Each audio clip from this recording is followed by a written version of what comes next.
Olá, eu sou a Nath E eu sou a Nath. e junto com a gente tem a Kiara, que tá indo embora, a Amora, o Booster e a Lila. Eles vão fazer parte do cenário, então vocês vão se habituar com eles por aqui. E esse é o episódio número 2 do nosso podcast. Para Praxis. Nath, por que do nome? Por que do nome? Porque a gente quis. É porque a gente... Não é. Inspirados na Raquel. Mais uma vez, Acho que a gente vai falar muito dela. provavelmente. Muito. Ela influenciou muita gente nesse lugar, né? Mas falando um pouquinho de praxis, né? A praxis basicamente é a história de que a teoria ela tem que ter tudo relacionado à prática, né? Não existe teoria sem a prática. Não existe prática sem a teoria. Exatamente. Então é toda essa Dialética. Obrigada. Essa dialética entre os dois que vai fazendo toda essa transformação. E sempre existindo, né, uma ação ali de um ser humano. Isso. Eu acho que veio a inspiração do nome porque a gente queria muito falar sobre a prática da psicologia, mas do nosso olhar quanto alunos. Exato. Alunas, né? Então a gente escolheu para a Praxis por causa disso. Exato. E mostrar que, assim, não só dentro da psicologia, né, mas a gente deveria olhar para tudo na nossa vida sobre isso, que a teoria, ela precisa, assim, ser igual à prática e vice-versa, né, que ambas não andam distantes, como a gente costuma falar, né, mas na teoria é uma coisa, na prática é a outra, né. Parafraseando a Raquel de novo, uma anda de mão dada com a outra. Exatamente. Então, foi por causa disso que a gente resolveu trazer esse nome pro podcast. Mas, e aí, qual que é o assunto do dia? O assunto do dia é um livro que a gente trouxe para se auto-traumatizar. Lembrando, né, que a gente fica se traumatizando. Inclusive, ele veio de um podcast que eu compartilhei com a Nath. É verdade. Que traumatizou a gente, inclusive, também. Pois é. O podcast é da Be Happy Lu. Isso. A gente vai até deixar aqui o episódio para vocês, tá? Darem uma olhada. É interessante, inclusive ela traz muitas coisas legais nesse podcast, bastante reflexão. E esse livro a gente acabou com a indicação dela, né? E a gente está trazendo um capítulo só pra gente... Eu esqueci de passar o nome do livro, né? Que é o Exato. Indomável. É o Indomável, da autora... Deixa eu só pegar aqui o nome dela. Glenn Doyle, tá? Vai estar aqui o livro para vocês darem uma olhada. Vale super a pena. E ele conta a história de uma mulher que ela começa a se libertar das caixinhas em que ela foi colocada a vida dela inteira, né? Então, essa coisa toda que a gente já sabe que acontece na sociedade, os padrões que a gente, né, tende a seguir. Não só isso, né? Ela se descobre, ela passa por muitas mudanças. Exato. Significa muitos traumas, então até o livro... Exato. E o livro ele é dividido em 3 partes, né? Então você tem a parte 1, que é enjaulada, que é quando ela conta da vida dela dentro dessas caixinhas. Já é a primeira lapada do livro, né? Exatamente. Ela começa a falar, na verdade, de uma... Qual é o animal mesmo que tá no livro? Ela fala de um tigre, de um leão. De um tigre mesmo, que nasceu em cativeiro. A Tabata, isso. Tabata, que ela nasceu em cativeiro. E aí a filha dela pergunta, né, se ela sente saudade da selva. E ela fala, não, porque ela nasceu lá. Aí ela se imagina conversando com a Tabata, falando que ela era um tigre, Exato, que ela mantém todo o instinto dela. Exatamente. Ela tem todo o instinto de um tigre, mas ela nunca vai conseguir descobrir esses instintos dela de forma total, de forma integral, porque ela vai viver a vida dela inteira dentro de um zoológico, né? A segunda parte do livro é uma parte chamada Chaves, que é quando ela começa a encontrar as ferramentas, né, para sair desse lugar. E a gente tem a parte 3 do livro, que é a parte livre, que é quando ela começa a contar sobre as descobertas dela, como ela vai vivendo essa vida, né, de liberdade dela. E o que a gente vai trazer aqui é o capítulo Sentir, que é dentro da parte 2 do livro, inclusive é o primeiro capítulo do livro. Isso, a gente comentou um pouco dele no episódio anterior, né? A gente falou que não dá pra você ser humano e não sentir nada, né? Exato. Tem que passar por terapia e não sentir nada, achar que vai ficar tranquilo. Até porque a gente tem para quem assistiu Divertidamente, né?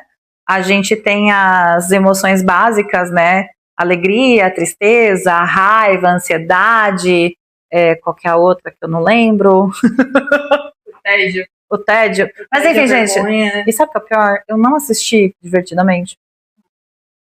Pois é. Às vezes eu sou a cara da ansiedade, mas eu não assisti Divertidamente. Sem comentários. Pois é.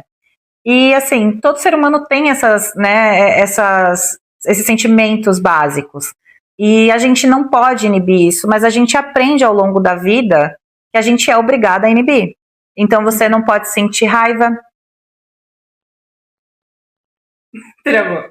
Não, eu tô vendo essa criatura aqui com a bunda. Não pega. Não? Porque a gente enquadra o Tá.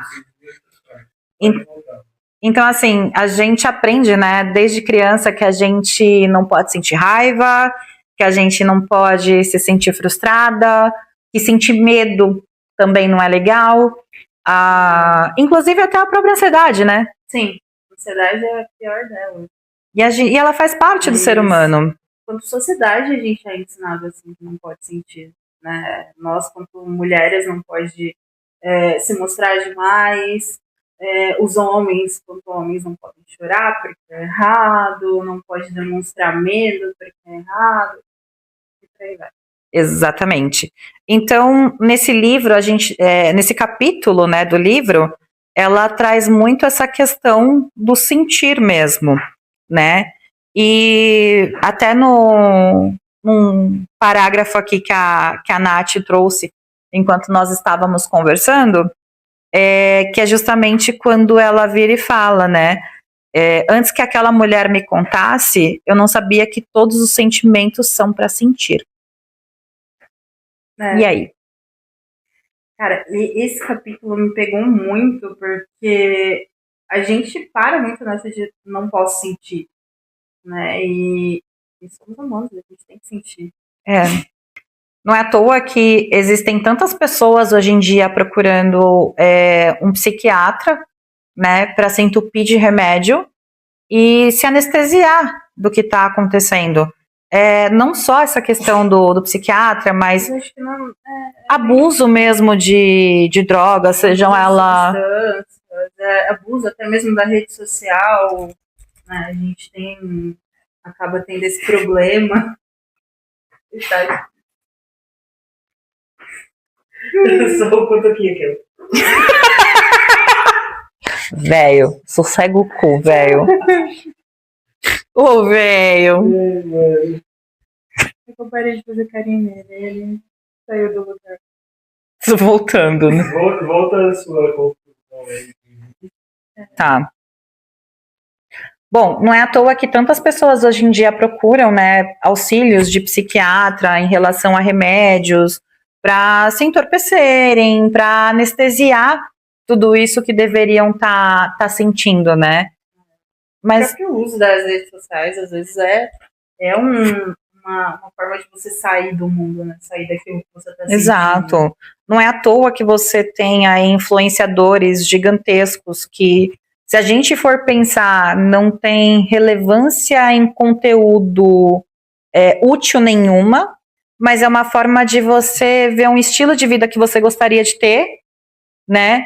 E você se distrair com aquilo, você se iludir com aquilo. Isso é um problema gigantesco. Exato. Porque você acaba criando na sua mente uma vida que não é perfeita, né? Ele tem as suas particularidades, os seus problemas que não apresenta ali, porque o que a gente apresenta em rede social é metade do que a gente vive, ou um terço disso. Né? Exato. Metade. Uma coisa que é interessante nesse livro, né, é que ela traz muito da experiência de vida dela desde quando ela era adolescente. Ela traz essa questão da jaula dela, né, da gaiola dela, desde que ela era adolescente, que ela se limitava com a questão da comida porque ela queria ter um corpo que era o corpo do momento, então ela se colocava neste lugar.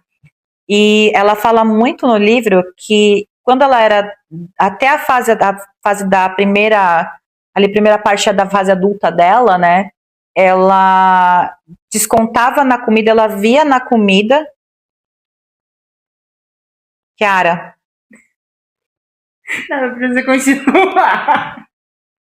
É que ela passou bem na frente. Então, que é legal porque ela traz nesse livro, né, que na parte da primeira blá, blá, blá. Faz careta, ponto rosto. De novo. O furico Isso, pronto. Famoso. Muito bem. E assim, o legal desse livro é que ela traz, né, por todas as fases que ela passou da vida dela, as formas que ela ia se entorpecendo, que ela se amortecia, né? Então, até a fase dela ali de entrar na fase adulta, né?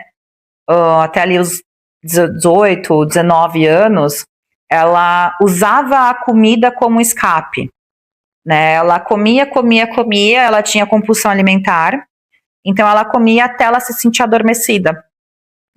Inclusive tem uma parte nesse capítulo que ela fala sobre isso. Exato. Né? Ela fala que ela usava tanto a bebida quanto a comida para fugir dos seus problemas. Exatamente.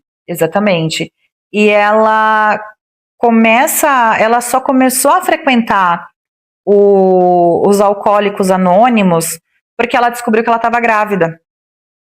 E foi a gravidez dela que fez com que ela saísse desse lugar, né, e enfrentasse a vida adulta dela de forma sóbria. Isso chega a ser muito pesado, né? Exato. Mas até então ela nunca tinha permitido se sentir nada, né? Ela vivia literalmente uma vida ali entorpecida. Então, o legal desse livro é que ele faz a gente refletir muito sobre justamente esses lugares de dor que a gente né? Que a gente não deixa, não se permite.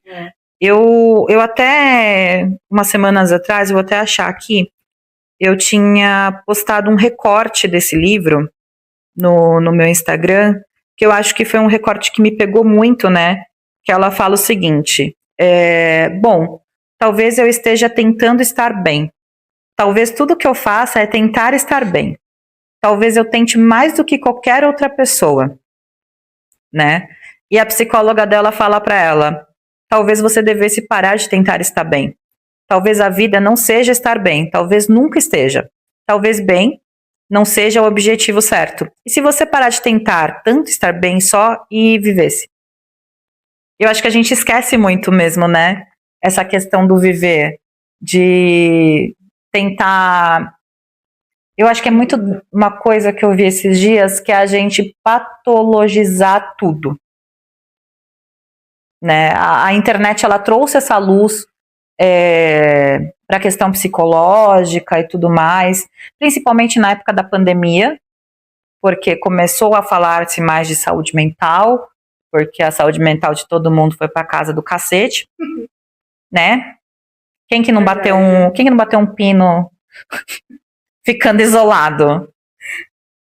Mas é porque a gente não foi feito para ficar isolado, né? Não. O ser humano, ele não é feito para se isolar, a gente é um ser social. Exatamente. Por mais que a gente queira fugir para as montanhas de vez em quando, porque tem uns inquilininhos de Deus que é só por Jesus, mas... A gente é um ser social, né? A minha psicóloga disse isso um tempo atrás, vou tentar lembrar o que ela falou, não adianta você querer viver sozinho, você não vai ser um ser humano se não tiver outro para você estar ali do lado. Exato. Você sabe que isso me lembra muito as aulas do Marcos, né? Que ele falava o seguinte, que se você pegar um bebê, né, e deixar esse bebê com outros seres humanos, ele vai aprender, ele vai desenvolver, ele vai aprender a andar, a falar e tudo mais. Se você colocar essa criança isolada, nasceu, você isola ela, ela não vai sobreviver. Ou seja, a gente não sobrevive sozinhos, né? Por isso que é importante a gente ter, muitas vezes, uma rede de apoio, Sim. né? Gente, não necessariamente. Amizades, exatamente. As amizades passam, amizades ruins também. Amizade tóxica não, tá? Manda embora esse povo que gosta de te humilhar, não vale a pena. Não. Só vai te mandar mais cedo pra psicóloga. Não por nada. Por mais tempo. Ou por mais tempo, pra você resolver seus traumas, inclusive. Né? Oi, filha. Mas eu acho que esse livro ele traz muito esse ponto de reflexão, né? Da gente se permitir sentir as coisas. A gente vive numa sociedade que você não pode sentir nada, né? A gente já tinha isso desde o começo da criação, mas eu acho que hoje o que mais se apresenta, principalmente nas redes sociais, é que você precisa necessariamente ser feliz. Você não vive se você estiver triste. Mas como é que você não vai viver triste se você não tem condições de pagar a conta de luz? Eu acho que é muito a questão da comparação. Sim. Né? E você falando isso do como que a gente vai ser feliz se a gente não tem dinheiro para pagar a conta de luz, nesse projeto social que eu tive a oportunidade, né, de atender algumas pessoas, era uma comunidade muito carente, foi numa igreja dentro dessa comunidade, e foi aonde eu tive o primeiro lampejo da prática ali, da realidade, né, do que a gente viu nas aulas de psicologia social, que foi justamente ver o sofrimento psicológico, que a falta de dinheiro, gente, dinheiro não é luxo. Para quem acha que dinheiro é luxo, que não sei o quê, aquele ditado de dinheiro não traz felicidade. Olha, desculpa, gente, quem falar isso está muito errado. Porque não é nenhuma questão de trazer felicidade, mas é uma questão de trazer um conforto, inclusive um conforto psicológico. Porque as pessoas, elas entram em sofrimento psicológico. Sim. Por não conseguir pagar uma conta, por exemplo, quando a gente foi lá com a Roberta, quando eu fui lá com a Roberta, né, a enfermeira que a gente entrevistou estava contando que eles foram numa casa e era aniversário da criança. Aí um dos voluntários perguntou o que a criança queria ganhar de aniversário, né? E a criança falou que ela queria ganhar um pacote de bolacha. Então, assim, gente, não é uma questão de trazer ou não felicidade, mas é trazer esse lugar de conforto, né? É bem, bem isso. Acaba não tendo o que falar, basicamente. Desculpa, gente. A Nath pesou um pouquinho. Pesei o clima. Foi mal. Pesei o clima. Mas às vezes pesar o clima é necessário. Eu acho que a gente precisa tomar essa consciência de que nem sempre a gente precisa ir para o lado do confortável, que é onde a gente volta para a questão do sentir. Volta para a questão do sentir. Exatamente.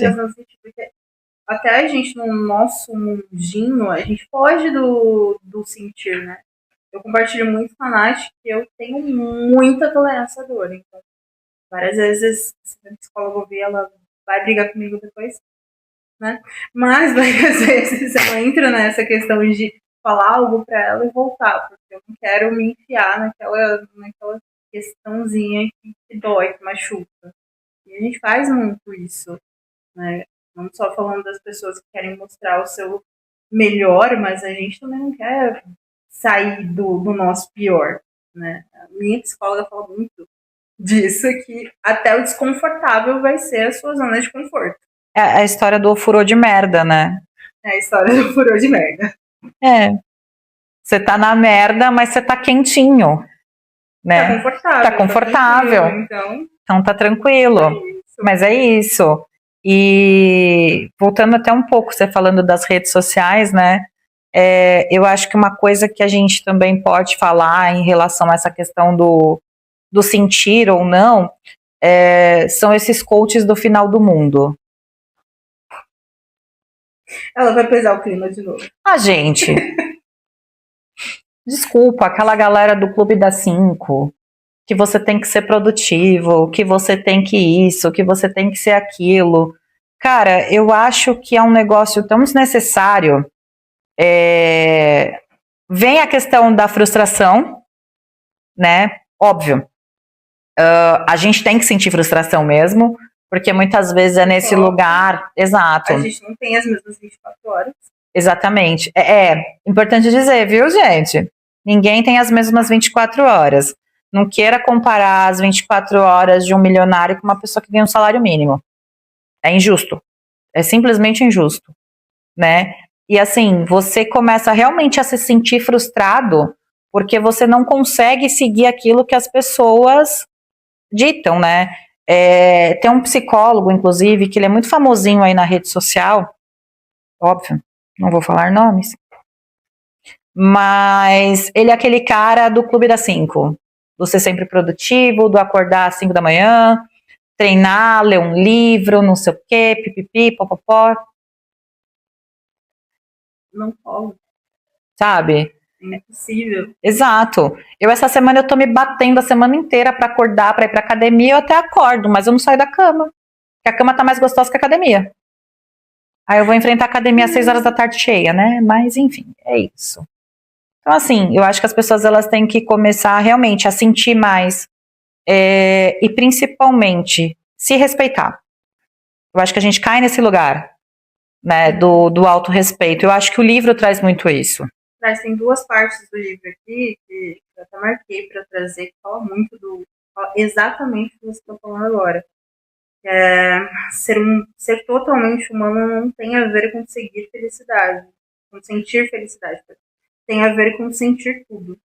Aprendi que eu nunca ficaria livre da dor, mas que poderia ficar livre do medo da dor. E que isso era o suficiente. Tem um trecho desse livro, eu não lembro se está nesse capítulo, mas é um que ela fala sobre ela não se permitir ser feliz porque ela sabia que a felicidade ela era temporária.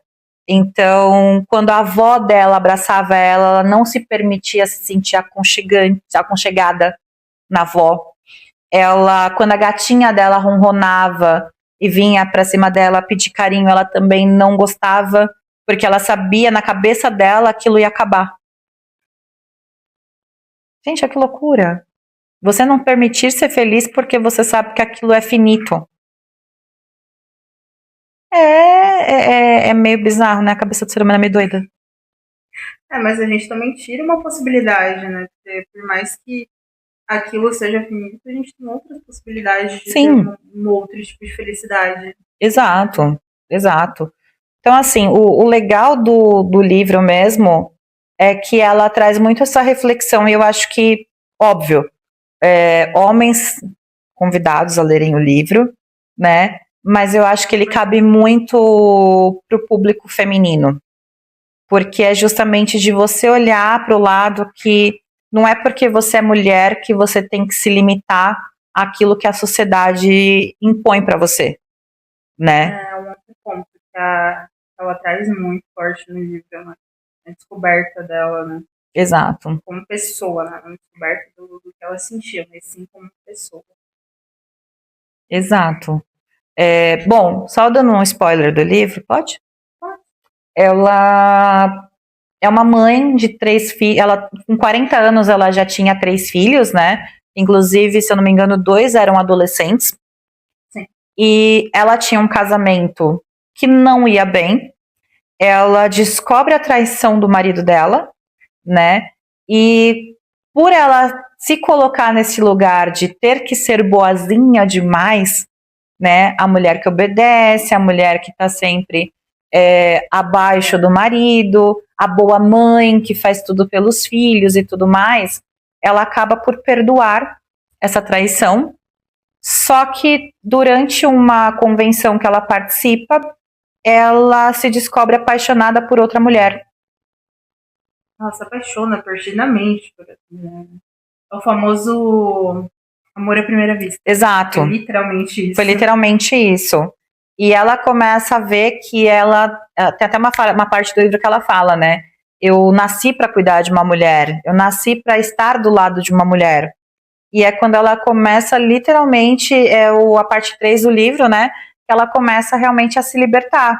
Então, ela se divorcia do marido, ela sai daquele casamento, né? E ela começa a viver com essa mulher por quem ela se apaixonou e tudo mais.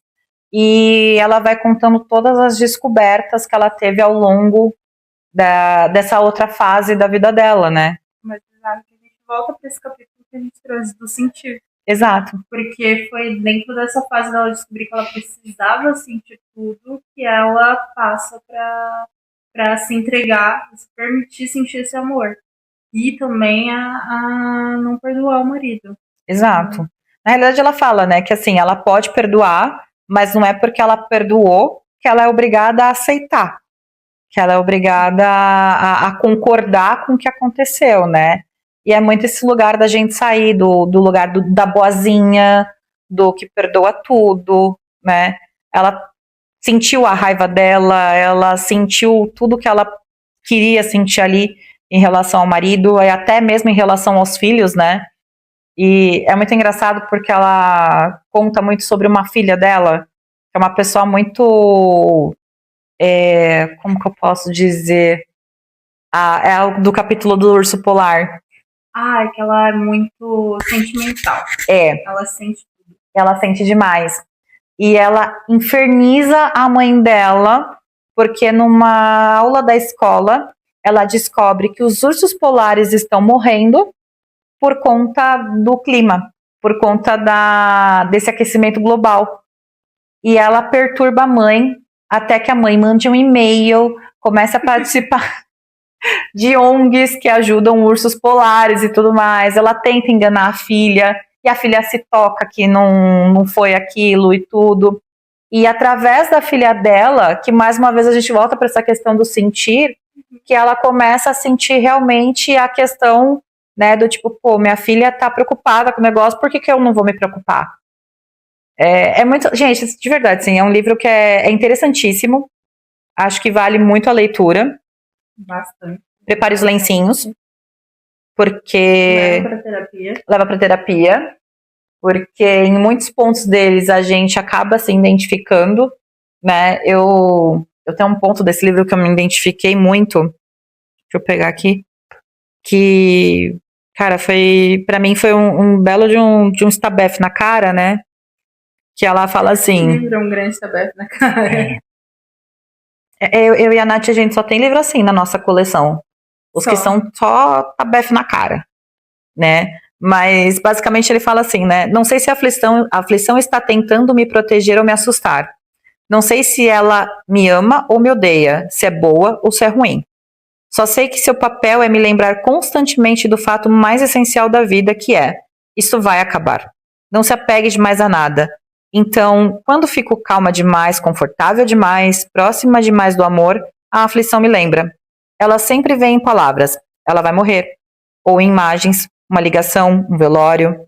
E imediatamente meu corpo responde. Eu endureço, prendo a respiração, ajeito a coluna, desvio o olhar e me afasto. Depois disso, estou no controle de novo. A aflição me mantém preparada, distante e segura. A aflição me mantém bem, o que outra palavra para meio morta. É sobre isso. Pois é. E não tá tudo bem. Não. Não, às vezes tá tudo bem. Na verdade, o que o livro quer trazer é isso, que tá tudo bem você sentir tudo. Não, sim, mas tô falando você se sentir meio morta. Tá tudo bem também. Que aí você volta pro É verdade. desse episódio, que você tá fugindo da dor. Exatamente, você tá fugindo da dor.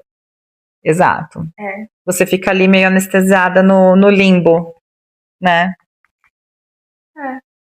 Eu acho que por muitas vezes as pessoas param na produtividade tóxica exatamente por causa disso. Porque eu não quero me sentir mal, então eu vou enfiar tudo que eu posso dentro da minha rotina pra mim não sentir absolutamente nada. Nossa produção se sentiu um pouquinho atacada agora. Eles estão se atacando aqui. Mas é verdade, né? A gente. Mas, lembrando agora, eu tava conversando com um amigo meu hoje, aí ele virou pra mim e falou assim: Você gosta de estar ocupada?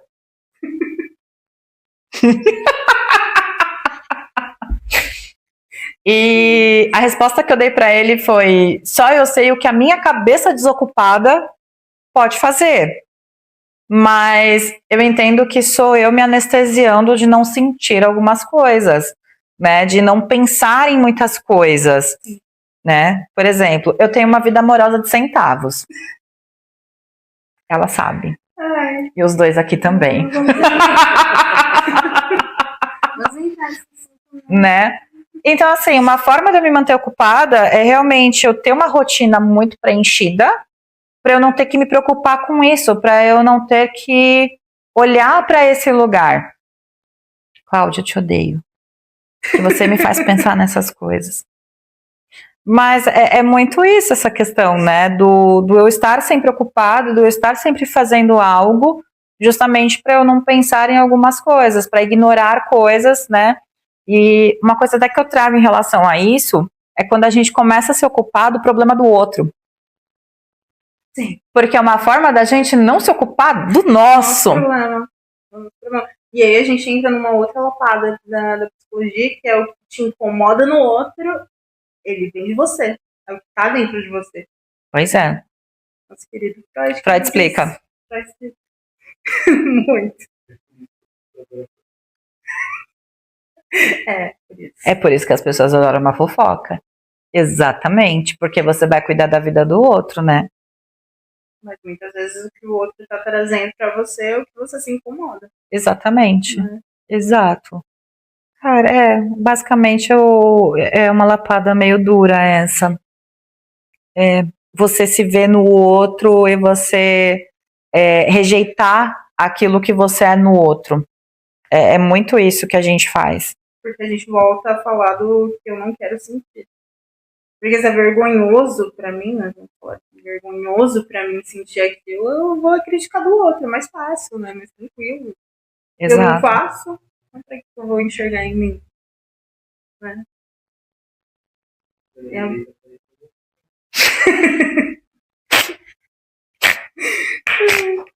A gente não pode colocar isso no vídeo.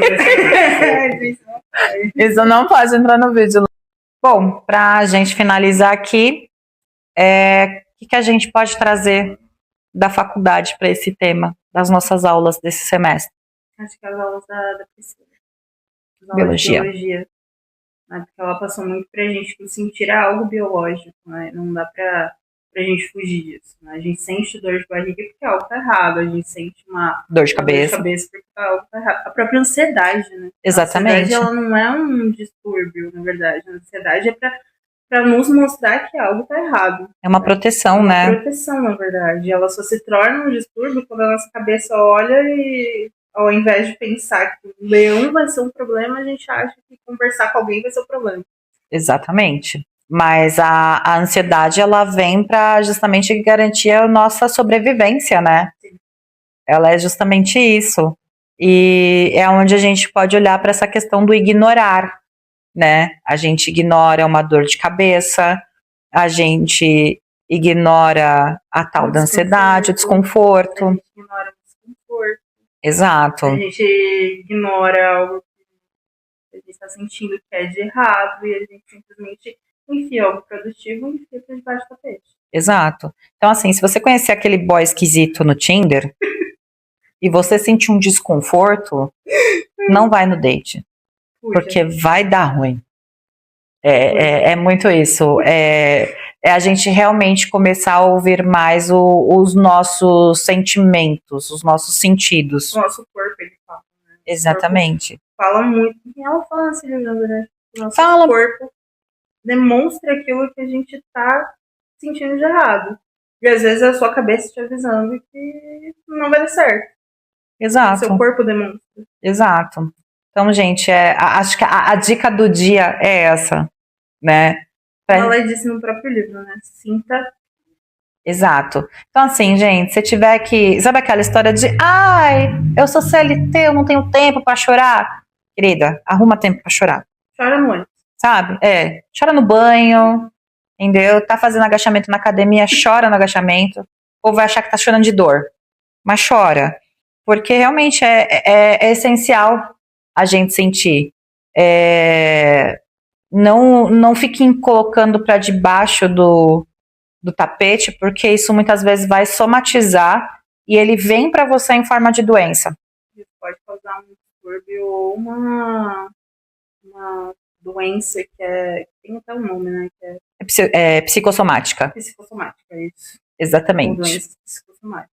Exato. Então, não acredita na produtividade tóxica, não vai enfiando 30 mil coisas no seu dia, porque não vai dar muito certo. Não.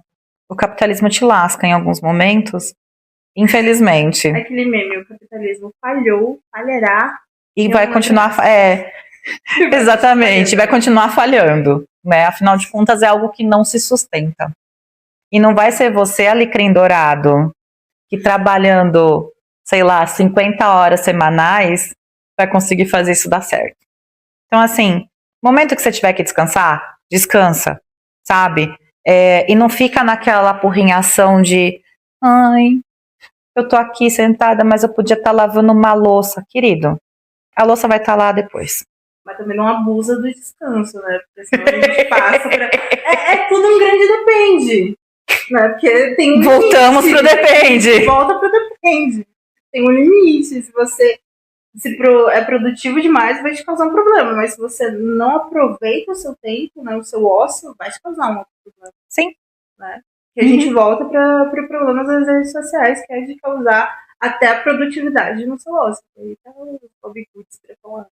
Você não pode pintar de qualquer jeito, né? Você tem que fazer textura na pintura.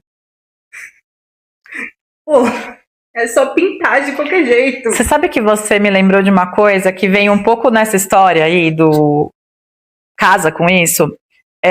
Eu não sei se você viu esses dias, a professora Gabriela, ela postou que ela, o filho e o marido resolveram pintar um Bob Good, né? E eles pegaram e dividiram os quadrantes da página e pintaram cada quadrante de uma cor. Ou seja, ela fugiu completamente do padrão que é pintar um Bob Good. Ela aproveitou o tempo ósseo dela. Exato. E se você aproveitar realmente seu tempo ósseo, não tentar ficar se encaixando numa caixinha que você não pode fazer. Ser produtivo, até mesmo quando você não quer ser produtivo. Exato. É aquele perfeccionismo que a gente sabe que não existe e nunca vai existir. Né? Não. Não. Até porque a história do perfeccionismo é quando o perfeccionismo é atingido, você morre. Não tem mais o que fazer. Não tem mais pra onde ir. Então, assim, basicamente isso. Sim, tá tudo. Acho que é essa palavra. Palavra gigantesca, palavra do livro. E é o que a gente traz. Sinta. Então, voltando. Então faça que nem a gente. Se bateu daí o livro, leva pra terapia. Exatamente. Mas, gente, leia, porque é um livro que vai trazer um conteúdo muito rico pra você como pessoa, tá? E mais alguma coisa? Exatamente. Deixar os créditos aqui no setor, né? Exatamente. A gente vai deixar por aí, usa o arroba. Vai aqui embaixo, procura as coisas. A gente vai deixar o link do livro. Que mais? Acho que só. Acho que a Lila disse chega. A Lila já tá cansada. Mas se inscreve no canal. Dá um joinha. Segue a gente no Instagram e compartilha pra gente conseguir. Exatamente. Frustrar e traumatizar mais pessoas. Exatamente. Traumatiza seu amiguinho. Isso. Mas é uma traumatização de coisa boa. Sabe? Que vai ajudar ele a crescer e ele não te pentelhar mais. Pensa que é pro seu próprio bem. É isso. É isso. Gente, obrigada. Até a próxima. A gente não tem um jargão ainda. Ainda não. A gente vai inventar ainda. E é isso. Ela tem um jargão. No final de tudo isso. Ah, não. A gente pode pensar em outro.